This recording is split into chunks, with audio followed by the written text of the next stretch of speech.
are going to be doing a 24-hour reading vlog. This is the perfect opportunity for us to just buckle down and read, as always. Buckle down and read. Buckle down and read. You guys know the drill. We're just going to be doing 24 hours. We're not stopping the clock. We are sleeping. It's just how many books we're going to get read in a day. This time we are picking books that were on our July TBR. We're following the theme. We are following the theme, and I'm so excited to finally be reading the books we said we were going to read for the month. First book up, I want to read Where the Crawdads Sing by Delia Owens. The movie is already coming out this weekend, which is crazy. Yeah. This book has been sitting on my shelf for quite some time. I'm finally going to get into it and read it, and then we can go watch the movie this weekend. I know this book is about Kaya, who is a marsh girl. She is an outsider in this town that she lives in. It is a part of Reese's book club. I have to see it. I'm gonna get my thickest book out of the way first, and that is gonna be City of Ashes, book 2 in the Mortal Instruments series. I did read book 1 last month. I definitely wanted to make sure I continued with the series as soon as this month started so that I can stay in the groove of things. It is a YA fantasy story. This is one of those that came out in middle school. The first book is about a 15-year-old girl named Clary. She's kind of just thrown into this wild, magical world that she didn't know existed. The whole book 1 is her trying to discover how she fits into that world, who her family is. I'm sure we're going to see more of our antagonist and maybe see some more action. This one might take me a little while though. It's almost 9 a.m. so we're planning on just reading 9 a.m. to 9 a.m. tomorrow. It's currently 9:13 and we're gonna get started. We're going to start the clock and stop and update you guys when we're about halfway through our books.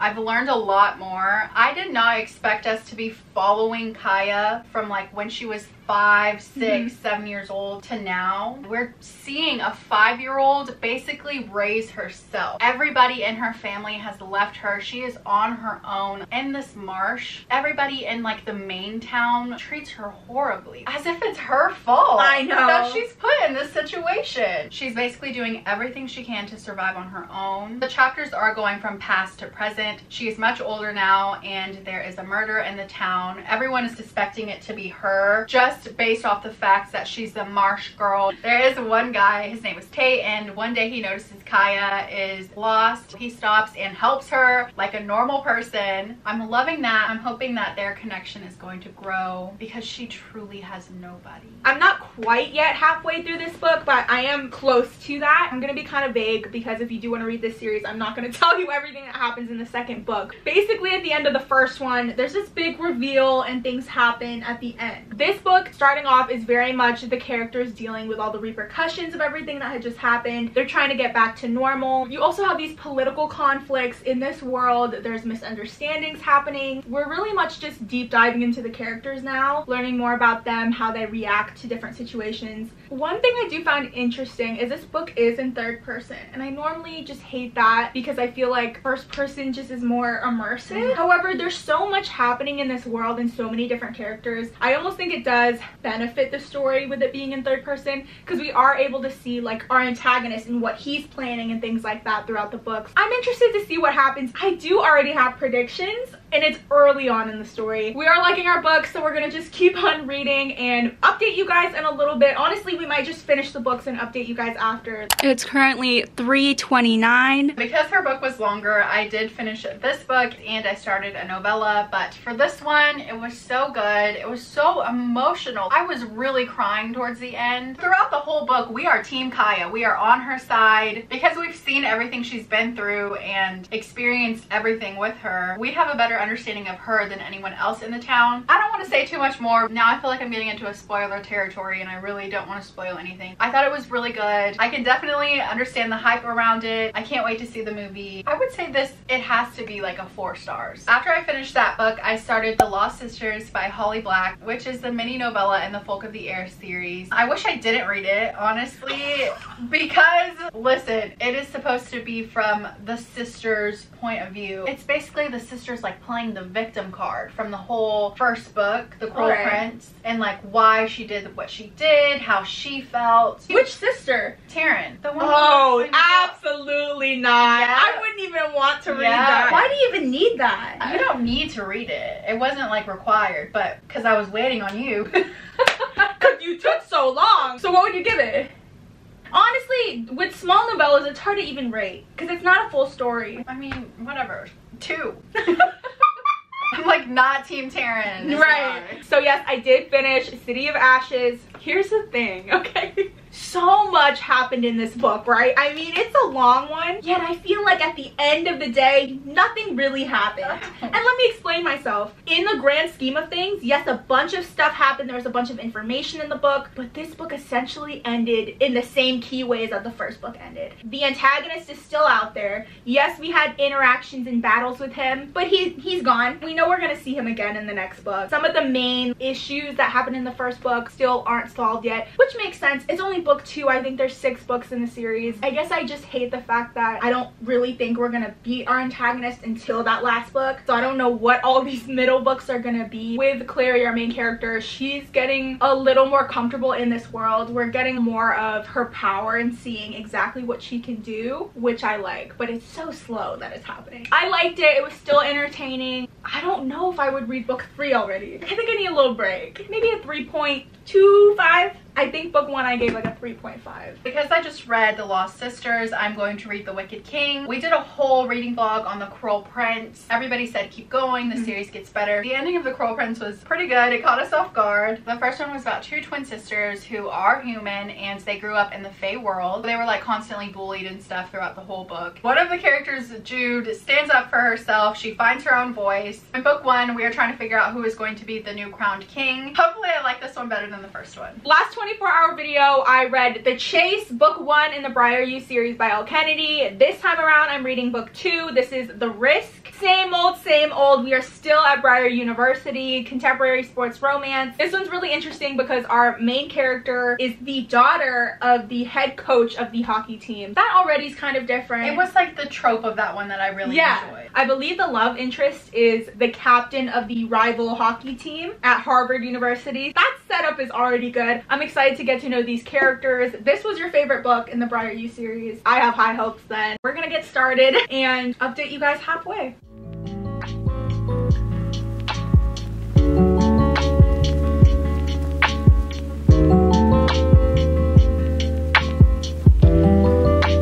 Currently 6:20. I'm halfway into The Wicked King. I did think this book was going to pick up right where the first one left off, but right off the bat, it's like 5 months later. It's been a few months since we've read The Cruel Prince, so I feel like I forgot a lot of the characters that they have. There's so many different characters and it's so hard to like keep up with them. I can't tell you how many times I'm in this book like, who are you?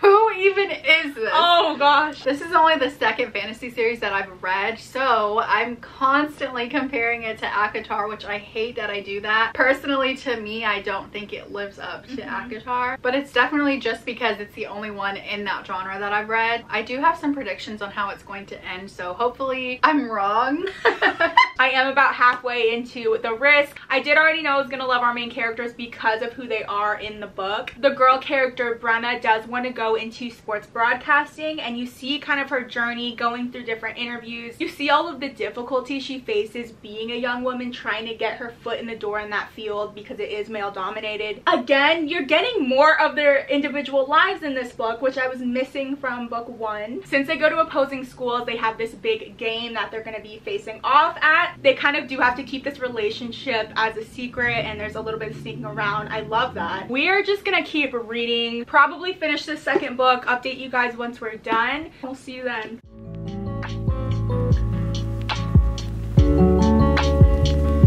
It's currently 9:06 p.m. We have finished our second books. This one, yes, it was better than The Cruel Prince. Okay. Miss Holly Black does a great job at ending books where it's like, okay, what's gonna happen in the next one? Like good cliffhangers. Yeah, really good cliffhangers. She did that again here, so now I'm definitely going to want to read the next one. What I've realized and learned though, I need to read the next one soon because I forget very easily. Overall, I did like this one more than the first one, so I'm thinking like a 3.5. I did end up liking the end of this book. I don't think it was my favorite one though. I almost like the first one better. I just feel like this series is reliable when it comes to just like cute romances that you know you're gonna like. Of course, they do have a little bit of flaws. Like the writing, sometimes we've talked about, gets a little cheesy, but sometimes romances are just like that. This one especially, I noticed early on, I could tell it was written a while back because the terms and words they were using were really just out of date. For example, lit, slay, swag. It's so cringy. You have to understand it was written when those words, I guess, were used a lot. Still a cute read. I did like the couple. I always love the dual point of view in these books.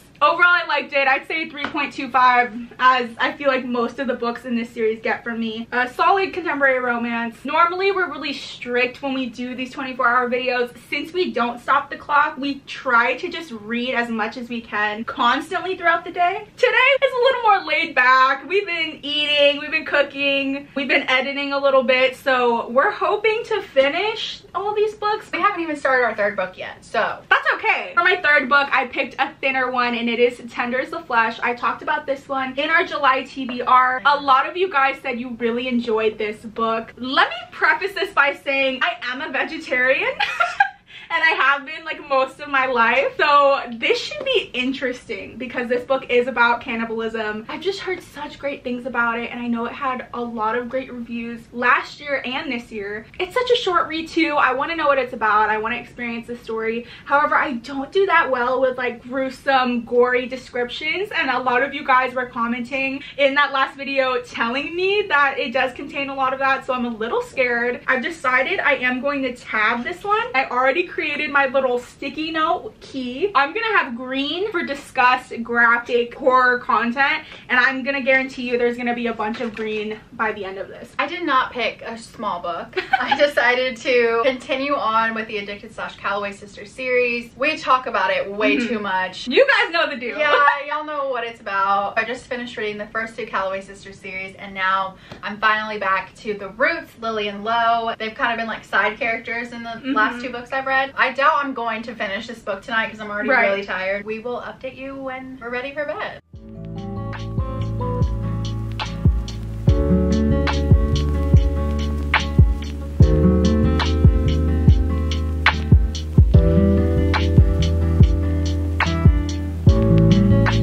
It's currently midnight, 12:08. We honestly just decided to keep reading until I finished my book because it was so thin. You didn't get too far in your book, right? No. So we're gonna have a lot of reading to do tomorrow. I guess I'll pick up another book, maybe a shorter one as well, that I can read just tomorrow morning. I did end up tabbing it. I don't know if you guys can see it. The book is only about 200 pages, so it's like a perfect easy read if you need one of those. So I will say I understand what everyone was talking about. This book is set in a world where there was this virus outbreak and it affected all of the animals on our planet. They were basically toxic to eat. You couldn't eat any of the animals, so they ended up exterminating all of them, which is super sad already. Flash forward, they had to find a way to gain their protein, I guess, because they didn't like vegetables. They turned to eating one another, raising and breeding humans to eat. Of course, there's a bunch of rules set. They don't call them humans. They refer to them as like basically animals and special meat, and they have these special factories and slaughterhouses. We're in the point of view of a guy who works at one of these slaughterhouses, right? He doesn't necessarily agree with this kind of lifestyle, but he has this job because it pays good and he needs to take care of his father. We're kind of going through his day-to-day life. He's interacting with his boss and other factory workers. The only part that I couldn't get through was there are these new hires and he basically has to take them on a tour of this slaughterhouse and show them each step, which, yeah.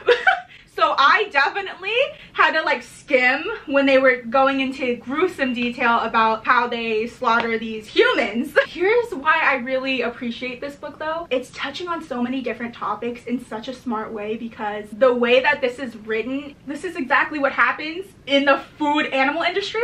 It's very eye-opening. Other than that, I had to skip through those descriptions, but the actual story was really good. I was not expecting the ending at all. I recommend anyone read it. Maybe like 3.75, which is like above average for me. 4 is like I love it, and obviously I didn't love it just because it was kind of gross. Such a like important story though, I feel like. I didn't get too far in this book, only about 200 pages in, but I am realizing that this book is giving us Lily and Lo's perspective throughout all of the events that happened in the first two Calloway sister books. which does suck because I don't really feel like I should be rereading all of that. I don't think it's necessary, but I guess it had to be done in case anyone didn't want to read the Calloway Sisters series. So I'm hoping to get through that really quick. Hopefully I can read more tomorrow. I'm not sure how far I'll get. But we are ready for bed. We're aiming to wake up around 7 a.m. It's hard every month. It is. It's hard every month to do the morning. I'm 200 pages in this, so I don't know how far I'm gonna get by 9 a.m. But we'll see. And I'm gonna have to pick out a whole new book. I gotta go get one because I didn't even bring a 4th book. So yeah, we'll see you guys in the morning. Good night.